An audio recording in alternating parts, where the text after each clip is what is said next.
Bedui itu kalau ngaji sama Nabi itu lebih unik timbang yang soleh, timbang yang pinter. Sehingga banyak ilmu itu ditemukan dari orang Bedui. Karena cara berpikir itu aneh. Kalau orang soleh, orang waras kan berpikirnya ada aneh, standar. Jadi orang Bedui itu aneh. Pernah suatu saat Rasulullah itu khutbah cerita kiamat. Wah, dahsyatnya kiamat kayak apa? Semua orang diam nangis semua. Orang Bedui enggak, lebih cerdas. Ini Nabi itu aneh. Cerita kiamat kalau ada tanggalnya ini gimana? Orang nangis semua karena dahsyatnya kiamat kayak gitu. Bumi dihancurkan, wus. Kan terus sudah nangis dewi-dewi. Ya ono sing nangis pabrik banyune macam-macam ya. Ini kalau kiamat gimana ini perjalanan air kemasan saya kan orang mikir mikir dewe-dewe gitu. Tapi ini enggak. Orang Bedui cara berpikir tuh enggak. Malah ya Rasulullah, mata saah. Engkau itu cerita kiamat tapi enggak jelas tanggalnya. Kalau cerita kiamat ya harus jelas dong kapannya. Jadi unik. Jadi cara berpikir sahabat kaget semua loh. Kaget. Karena gak kepikiran. Nabi a'radu anhu, a'radu itu mengabaikan. Banyak sahabat yang menganalisis lam yasma kan. Nabi memang gak dengar sehingga mengabaikan. Ada yang analisis lagi sami'a wa kariha. Sebenarnya Nabi dengar itu gak berkenan karena tengah-tengahnya khutbah kok tanya. Tapi si Arabi ini cerdas. Masuk akal kan? Misalnya mau pilihan presiden, orang mesti tanya kapan kan gitu. Ya kan? Mau ganti presiden atau ganti bupati, takarannya orang kan kapan? Kayak Mas Akom jadi wali ndak? Pertanyaannya kan kapan? Kalau jatuhnya kan sudah ya. Sehingga tanya, mata sa'ah ya Rasulullah. Lama-lama Nabi diangen-angen, bener juga orang ini. Saya cerita kiamat kok nggak jelas kapannya. Ini Nabi menjawab. Tapi karena Nabi orang-orang yang sangat pinter, tanya balik. Ma'atat talaha. Lalu kalau kamu berani tanya kiamat kapan, saya tanya balik. Ya persiapan kamu apa? Jawabnya santai saja. Fa wallah ma'atatulaha kabira sholatin wala siyamin walakinni uhibbuka ya Rasulullah. Saya enggak menyediakan apa-apa, sholat saya biasa aja, maksudnya standar. Ya kira-kira 5 waktu pas. Ya jenis saya lah kira-kira gitu. Wala kabira siyamin, dan saya puasa ya standar saja pas. Walakinni uhibbuka ya Rasulullah. Tetapi saya mencintai engkau ya Rasulullah. Jawabannya Nabi apa? Almar'u ma'aman ahabba. Sebagian riwayat anta ma'aman ahbabta.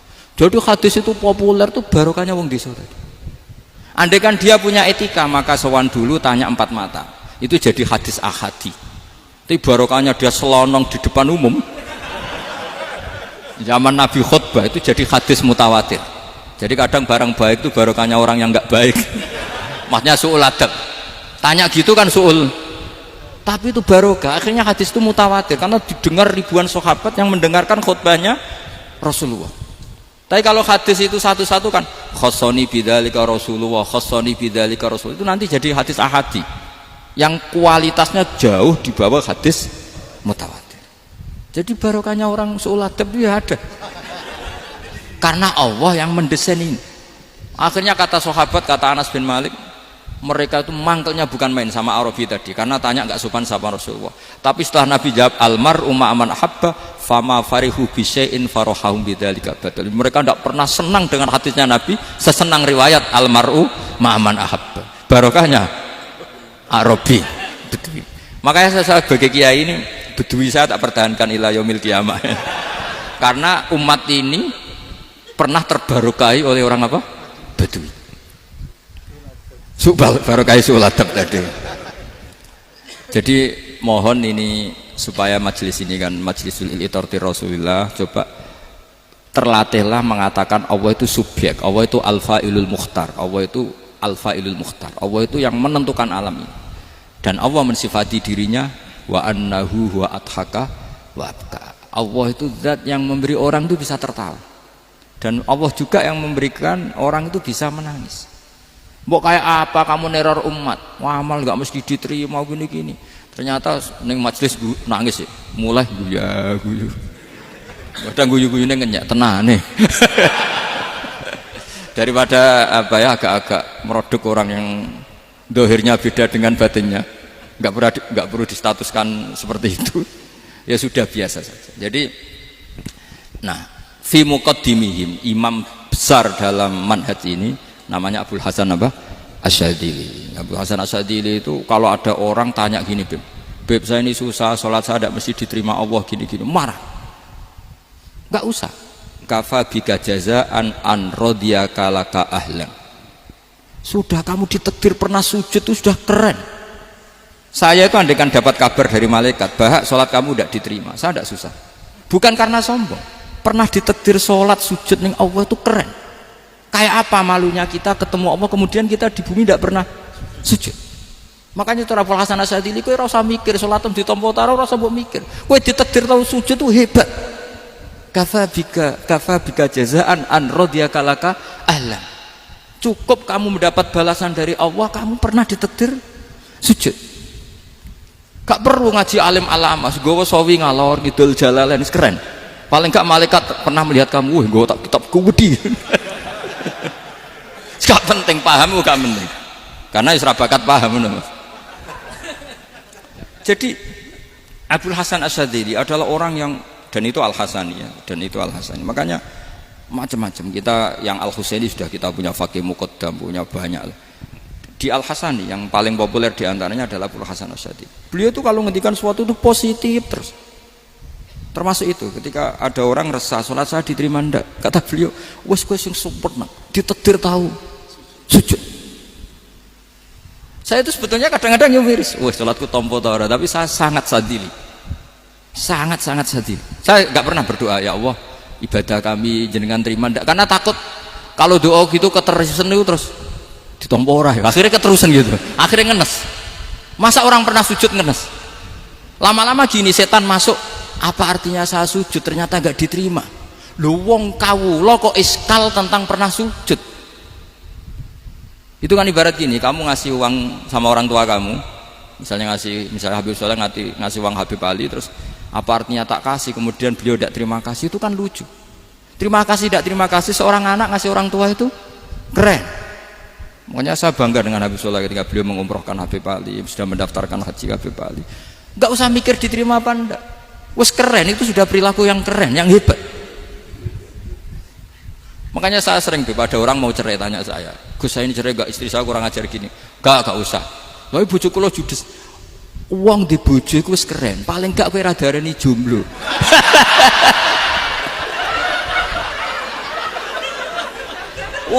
Diarani duda ora enak. Wis luwe sabar ndi diarani duda mek diarani bojo judes. Enak bojo judes cek gagah. Di bojo lah. Oh, provokator itu. Jadi kafabi jazaan an radiyaka laka ahlan, sudah ditakdir pernah sujud itu sudah keren. Dulu ulama ala hadan nampak. Ulama dulu cara berpikir seperti itu. Makanya ulama dulu kalau nafsiri wasjud waqtarib sudah pernah sujud. Di Quran enggak pernah ada ayat wasjud lan sujudo sira ingkana kada wa kada ingkunta mutayakinan bikobuli sujudi, kan ada sujud ya sujud saja, tidak usah mikir makbul apa tidak makbul. Sudah kalau sujud pasti waktari. Terus saya sebenarnya ya sebagai orang ya kadang wedi, sholatku ditompo ta ora. Tapi kalau keterusan nanti ada was-was yang mengatakan opo artine sholat. Lu tuh kan ngeri seorang hamba sing uripe ning bumine Allah kemudian menyoal pernah sholat hanya karena takut gak diterima. Itu kan geblek banget. Nah, saya jenis kiai yang di partai itu. Saya tidak tahu kalau keneng dikom. Sedih umat masa kamu gak ada keren blas. Jadi, nah nanti kalau misalnya ada manhajnya Habib Soleh yang tidak seperti itu tidak apa-apa. Mungkin supaya orang nggak takabur, nggak fakhr. Sehingga makanya mulai dulu lama itu ya partainya kalau nggak rojak ya khauf. Nah saya ini yang jelas terang-terangan ikut partai rojak saja, apa? Partai rojak. Karena banyak yang sudah di partai khauf. Tapi saya rojak yang bil ilmi tadi. Makanya Sayyidina Umar radhiyallahu anhu itu yang namanya sama sujud. Saya itu punya kitab. Habib Soleh pernah tak tunjukin tulisan tangan saya. Muji-muji sujud. Sayyidina Umar ketika ditusuk seorang gila itu Majusi ya. Abu Lu'lu' terkenalnya itu. Itu Hulamul Mughirah terkenalnya itu. Ditusuk, dia sahabat, beliau sahabat, wali. Jadi nusuk Umar tuh kayak apa? Nusuk Mas Akom aja dosa besar, apalagi nusuk Umar. Itu ketika ditusuk, dia itu ya punya dendam, namanya manusia itu punya dendam. Maksudnya namanya orang kan mangkel sama yang nusuk. Kalau orang mangkel itu inginnya kan yang nusuk itu masuk neraka. Tapi apa kata Umar? Ngendikan gini, tanya pertama, yang nusuk saya siapa? Orang Majusi. Orang Majusi, Hulamul Mughirah. Alhamdulillah alladzi lam yaj'al maniyati biyadi rajulin lam yasjud laka sajdatan yuhaju biha indaka yaumal qiyamah. Saya itu senang Gusti, yang nusuk saya orang yang nggak pernah sujud sama jenengan. Jika kalau saya dendam supaya dia masuk neraka, saya nggak takut orang itu nuntut sama saya. Tapi kalau dia pernah sujud, pernah sholat, kemudian dia masuk neraka karena nusuk saya, kemudian dia berargumentasi, saya pernah sujud ya Allah, kenapa engkau masukkan neraka? Saya tidak berani jawab ya Allah, saking hormatnya sama yang namanya sujud. Jadi kamu dendamnya kesampaian cara Jawa ya. Dendam dengan tanda kutip ya, tidak makna semestinya. Jadi mangkel mbek sing nusuk nak mlebu neraka pantes wong ora tau sujud wae Gusti gitu. Tapi kalau pernah sujud kemudian dia masuk neraka karena saya, bisa yuhajuni biha yaumal qiyamah. Jadi kayak apa sujud? Saya apa? Nabi itu kalau muji sujud sampai ngitkan wa hatta takuna sajdatul wahidatu khairan minad dunya wa ma fiha. Nanti kalau kamu di akhirat ketemu Allah, kenangan terbaik kita apa? Di dunia pernah sujud. Keren kan? Cara ning pondok wis tau bayar seharian lho. Cara sowan kiai tau ngamplopi Mas. Wis go jajan. Nah tapi kadang setan itu masuk tadi. Apa artinya sujud gak mesti ditompo, apa artinya sowan Habib ngaturi ra mesti ditompo, ngaturi kiai. Akhirnya ada ketakutan. Nah kalau ketakutan ini berlebihan lama-lama, ma faidatus sujud. Wah itu sudah buruk sekali wong hamba kok tanya ma faidatus sujud. Lah ini di pentingnya mazhab-mazhab Syadzili. Jadi saya ngaji agak-agak uraan itu amdan. Kalau ini watak sudah, bukan. Jadi uraan itu ada dua, ada yang amdan bismil ilm, ilmunya banyak terus milih manhaj. Insya Allah saya partai itu. Ada yang uraan bakat Mas. Ada ya? Ada apa banyak? Nah sebetulnya khauf juga gitu Bim. Ada khauf itu karena ilm. Ada Habib alim alama atau kiai alim alama, dia tahu masyarakat kalau ngikuti Gus Bak nanti jadi fakhr, kurang tawaduk, terus dia milih partai khauf. Lah yang buruk itu ada kiai yang milih khauf pancen dari awal sati cilik. Jenisnya wis sati. Jadi sebenarnya dia tidak cukup ilmunya nerangkan khauf, cuma jenisnya wis sati cilik. Wong ning omah lawang dikunci ono gludak-gludak, ono hantu putih. Jadi ya sama, yang bawa rojak bisa bawaan dablek, yang bawa khauf bisa saja bawaan ati cilik. Nah kita ingin yang bawa rojak ya bismil ilm, yang bawa khauf juga bismil ilm.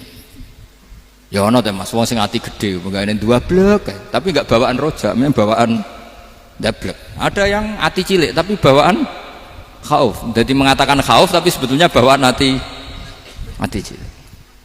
Nah kita inginnya ndak, kalau rojak ya bismil ilm kayak Abdul Hasan Asyadzili, kalau yang kampanye khauf kayak Sayyid Abdul Haddad bawaan apa? Ilm.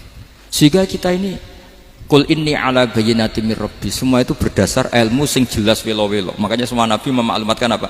Qul inni ala bayyinatin mir rabbi. Jadi semua ilmu syaratnya apa? Bayyinah. Bayyinah itu kebenaran ilmiah sing jelas welo-welo. Makanya itu yang disebut Allah Subhanahu wa taala mensifati kekasihnya yaitu Nabi Muhammad sallallahu alaihi wasallam, lam yakunil ladzina kafaru min ahlil kitabi wal musyrikina munfakkina hatta ta'tiyahumul bayyinah rasulun minallah yatslu suhufam mutahhar.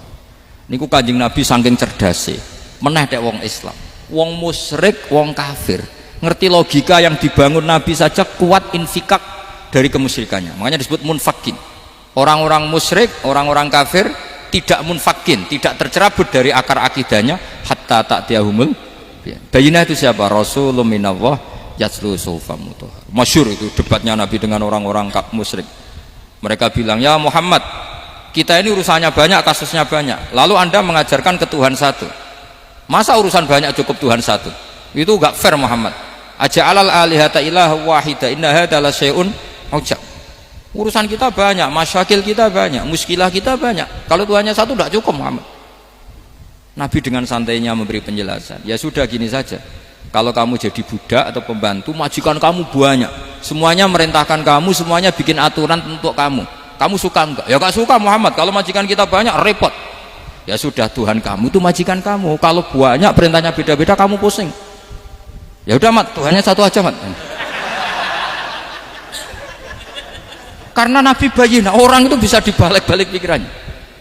Dan makanya disebut dorobawa masalah rojulan fihi syuroka'u mutasakisuna wa rojulan salamal lirojul hal astawiyani masalah alhamdulillah. Jadi Nabi itu kalau adu argumentasi itu luar biasa. Jadi segampang itu Nabi memberi apa? Argumentasi. Karena beliau adalah al-hujjatul balighah. Jadi Nabi itu gak pernah kalah. Pernah Nabi debat sama orang Yahudi. Muhammad, saya ini turunan Ibrahim. Kita ini Israel ya. Kita tahu Israel adalah turunan Nabi. Israel nama lain dari Yakub. Yakub bin Ishak bin Ibrahim. Padahal Yakub ini punya anak namanya Yahuda. Makanya Yahuda bin Yakub bin Ishak bin. Kita ini yang mirip Ibrahim, bukan kamu. Tapi orang Yahudi itu nggak apal nasabnya, sehingga mereka bilang kita ini saking baiknya Ibrahim saja pengikut kita. Terus digojlok oleh Nabi. Ibrahim itu buyute Yahuda. Makanya digojlok, ha antum ha ulai hajatum fi malakum bi ilm falimatu hajuna fi ma laysa lakum bi ilm. Kita adu debat itu sudah ilmiah. Kenapa kamu menjadi tidak ilmiah? Kenapa Muhammad? Terus Allah menurunkan wama unzilatit Taurat wal Injilu illa min ba'di afala ta'qilun. Artinya gini, kalau Ibrahim dikatakan Ibrahim Yahudiyah, itu sama dengan saya berkali-kali podo karo sampean misalnya ngendikan Bazubair itu pengagumnya Gus Roji misalnya. Padahal Gus Roji bin Ubab bin Maimun bin Zubair. Misalnya Gus Roji bin Kiai Haji Ubab bin Kiai Haji Maimun bin Kiai Haji Zubair. Nah, Ibrahim itu kan Yahuda bin Yakub bin Ishak bin Ibrahim. Terus mereka bilang Ibrahim itu pengikut Yahudi. Itu kan kebalik-balik. Kayak Habib Hasan itu pengagum Habib Soleh. Kan Habib Hasan rohnya ini gimana ini sih mbahnya kok dianggap. Nah, sehingga orang Yahudi ketika Nabi berdebat beda dengan Nabi Muhammad SAW. Ketika ditanya, kenapa kamu yakin agama tauhid? Millata abi. Karena ini agama nenek moyang saya. Millata abikum apa? Ibrahim. Jadi jelas. Akhirnya orang Yahudi ngerti. Ya kan sama dengan mengatakan tadi Pak Karno itu pengagum Puan Maharani. Kan aneh nggak kalimat itu? Mbah Hasyim Asy'ari itu pengagum Gus Dur. Gak lucu. Itu debat. Jadi Nabi itu orang yang bayinah. Bayinah itu kalau menerangkan kebenaran itu bahkan orang kafir pun bisa infikak, bisa munfakin, tercerabut dari akar kekafiran. Nabi itu mudah sekali merubah logika. Makanya di Quran sering ada kata aro'aitum, karena memang tadi. Nah saya mohon apapun pilihan anda rojak kayak Abdul Hasan Asy'adili tadi. Ketika orang resah sujudnya diterima apa enggak, sholatnya diterima apa enggak, beliau bisa berargumentasi betapa pentingnya sujud. Wes ajeng kowe iku kawula, tahu sujud iku keren. Saman bayangkan betapa malunya kita kalau kita ketemu Allah kemudian di dunia enggak pernah. Lho paribasane kula mlebu swarga lah iku isin. Mlebu swarga tapi ning donya ora tahu isin. Sama seperti kowe di guru, sak urip-uripmu ora tahu salam templek isin. Kira-kira seperti meskipun salam templek ora penting ya ora penting tuh misalnya soleh salam templek 50.000 duwe wis akeh ngono kan nah mas aku penting kudu rokok itu bukan nilainya kok betapa malunya kita.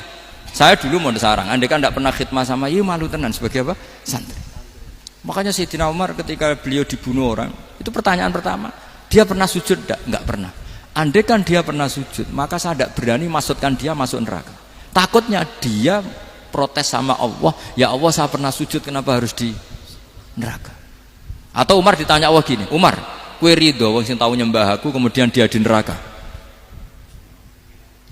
Kayak apa? Jadi makanya Umar ketika wafat ketika alhamdulillah alladzi lam yaj'al maniyati biyadi rajulin lam yasjud laka sajid. Ya jadi saya mohon sekali jadi majelis ini sebuah majelis mubarak, caranya tauhidnya dibenarin ya, tauhidnya dibenarin. Jadi Allah itu adhaka wa abka, Allah itu al-hadi, Allah itu ar-razzaq. Sehingga menteri ekonomi mbok salah rumusillah wong tetep mangan. Mergo Allah itu ar-razzaq. Mbok negara dikelola keliru lah wong tetep mangan, wong Allah itu ar-razzaq. Kiai rada akeh sing di masalah. Tapi ya tetep agama ini jalan. Lho andai kan syaratnya agama ini bener, wah ya repot. Kowe iso bayangno masakom bener terus. Tapi agama ini berkali-kali, coba di TV itu banyak nyun sewu, ada ustadz, ada kasus apa, ada kiai, kadang ada masalah hukum. Agama ini jatuh enggak masalah. Padahal di TV itu sudah dinasionalkan kan, ada kiai terlibat kasus hukum atau ustadz tertangkap karena melakukan apa itu. Tapi enggak ngefek, karena agama ini bihifdillah wa biriayatillah. Sama. Negara mana-mana kadang manajemen ekonominya enggak jelas, tapi masyarakat ya makan karena Allah Razzaq. Sama, aku kancanan Masako mengeluh, tapi Allah adhaka, akhirnya iso guyu. Padahal orang untungnya blas kancanan dede. Tapi karena Allah itu adhaka. Nah kita dengan istri yang kita cintai, dengan keluarga kadang yang nangis. Karena Allah itu zat yang bisa memberi abka. Wa annahu wa adhaka wa abka. Terus wa annahu wa amata wa ahya. Kita tidak ingin mati. Wah ya mati saja karena kita obek. Hidayah itu seperti itu. Allah Al-Hadi. Apa? Allah itu kayak apa Korea, negara ateis. Enggak kebayang di sana ada ngaji Aqidatul Awam, Mabadi' Fikih. Sekarang banyak. Saya tuh kalau beli Aqidatul Awam kerdusan, tak kirimkan ke Korea. Sebelum saya ke Korea, karena sebagian santri saya di Jogja. Di sana ada ngaji Aqidatul Awam, ngaji Takrib. Bahkan saya di sana dilagokno sakduna fid dunya. Kayak apa Allah kalau ingin bikin hidayah? Karena Allah itu Al-Hadi. Wong Indonesia digerakno seneng duit. Bareng gue seneng duit mau apa? Korea. Setelah di Korea tersiksa karena gak ada tempat sujud, akhirnya urunan.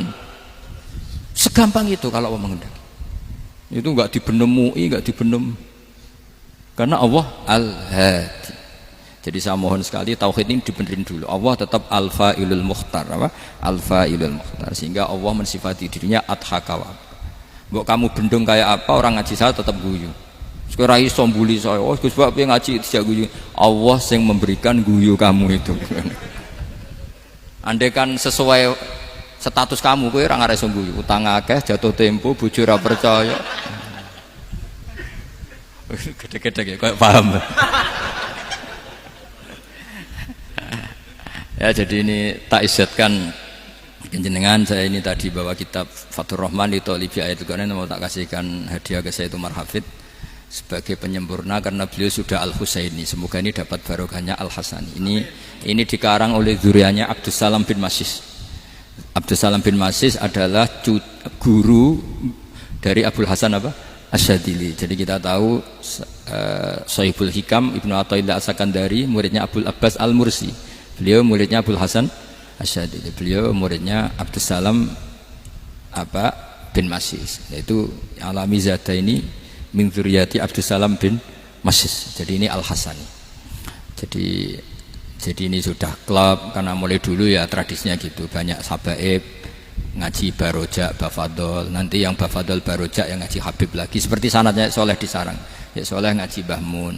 Tapi Bahmun ngaji Sayyid Alawi Sadat ya. Ngaji Sayyid Zaini Dahlan. Nanti setelah Sayyid Zaini Dahlan ngaji Ajam lagi Usman Adim Yati. Jadi ya biasa mulai dulu silsilah ya seperti itu. Jadi seperti dulu Ibnu Abbas termasuk Qorobatul Rasulillah. Jadi dulu Qorobatul Rasulillah itu Bani Hasyim sama Bani Muttalib. Tapi kalau sekarang ya tentu para sadat, para habaib. Dulu biasa Ibnu Abbas ngaji ke Zaid bin Sabit. Itu Ibnu Abbas yang mencium tangannya Zaid bin Sabit. Tapi Zaid bin Sabit juga mencium tangannya Ibnu Abbas karena Qorobatul Rasulillah sallallahu alaihi wasallam. Jadi saya mohon semuanya itu insaf bil ilm ya, insaf bil ilm. Kayak tadi munfakina hatta ta'tiyahumul bayin. Jadi bayina itu orang yang kalau menerangkan itu memberi penjelasan sing jelas welo-welo. Itu siapa? Rasulun minallah yatslu suhufam mutahharam. Al-Fatihah.